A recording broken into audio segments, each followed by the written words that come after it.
সবকিছু চলছিল স্বাভাবিকই, তবে হঠাৎ অজানা কারণে এলো ছুটির নোটিশ। চট্টগ্রামে আকস্মিক 2 নোটিশে বন্ধ ঘোষণা করা হলো দেশের আলোচিত সমালোচিত শীর্ষস্থানীয় ব্যবসায়ী প্রতিষ্ঠান এসালমের 6টি কারখানা। কর্ণফুলীর S Alam refined sugar industries limited, বাঁশখালীর S Alam power plant limited, S Alam cold rolled limited, S Alam cold rolled স্টিলনফ, এসালম পাওয়ার জেনারেশন লিমিটেড ও infinity CR strips industries limited. মঙ্গলবার দুপুরে এসব কারখানা বন্ধের খবরে তাৎক্ষণিকভাবে বিক্ষোভ করেছেন শ্রমিক ও কর্মচারীরা। এদিন বিকেল 3:30টার সময় এসালম কোল্ড রোল্ড লিমিটেডে গিয়ে দেখা যায় শতাধিক শ্রমিক কারখানার ভেতরে বিক্ষোভ করছেন। আমাদেরকে লিখিত তাহলে আমরা এই ছুটি মেনে নিতে রাজি আছি, আর না হলে আমরা এই আন্দোলন চলবে, আমরা এটা মেনে নিব না। এটা হচ্ছে আমাদের আন্দোলন। আর আমাদের ছুটির দরকার কি? আমরা যখন চাকরি করতেছি আমাদের ছুটির দরকার কি? আমরা ছুটি ছাড়া চাকরি করবো, আর ছুটির দরকার কি? চাকরিতে আসতেছি, চাকরিতে আসবো।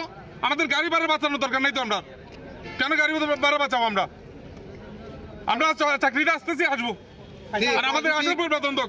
আমরা বসে বসে আমরা বাড়িতে বসে বেতন নেবো না। আমরা এখানে চাকরি করবো।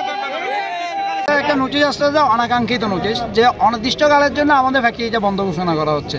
কি কারণে? সমস্যাগত কোনো কারণ না, অন্তর্বর্তী সরকার। এ হলো কথা। আমাদের বর্তমান পরিস্থিতির মধ্যে আমরা যারা এমপ্লয়িরা আছি প্রত্যেকে খুবই বিভিন্ন রকম সমস্যার মধ্যে আছি। কোনো কিছু না বলে যদি আমাদের এভাবে বলে যে কাল থেকে অফিস বন্ধ, তাহলে আমাদের যে কি সাধারণ ছুটি কি কারণ? সবকিছু স্বাভাবিক চললেও হঠাৎ নোটিশে কারখানা বন্ধ ঘোষণায় হতবাক সবাই। এতে করে বিপাকে পড়ার কথা জানিয়েছেন তারা।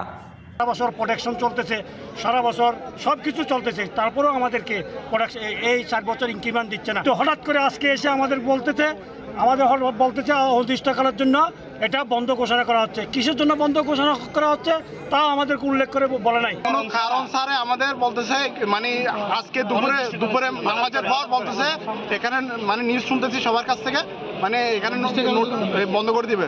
ওখানে গিয়ে দেখতে পারেন অনেক কাঁচামাল আছে, ডেলিভারি হচ্ছে। অলরেডি এখানে একটা গাড়ি আছে ডেলিভারি দেওয়ার জন্য, ডেলিভারি দেখতে পারেন। সব কিছু ঠিক আছে, কিন্তু আমাদের হঠাৎ করে বন্ধ করার কি কারণ এটা আমরা জানতে পারতেছি। কাঁচামাল সংকট সহ নানা কারণে প্রতিষ্ঠান বন্ধের সিদ্ধান্ত নিয়েছে ঊর্ধ্বতন কর্তৃপক্ষ, এমনটা জানিয়েছেন এসালম রিফাইন্ড সুগার ইন্ডাস্ট্রিজ লিমিটেডের ডেপুটি জেনারেল ম্যানেজার রকিবুল ইসলাম। এ বিষয়ে জানতে এসালমের ব্যবস্থাপক হোসাইন রানার সাথে যোগাযোগ করলে তিনি কোনো মন্তব্য করতে রাজি হননি। Desk report, news now 24।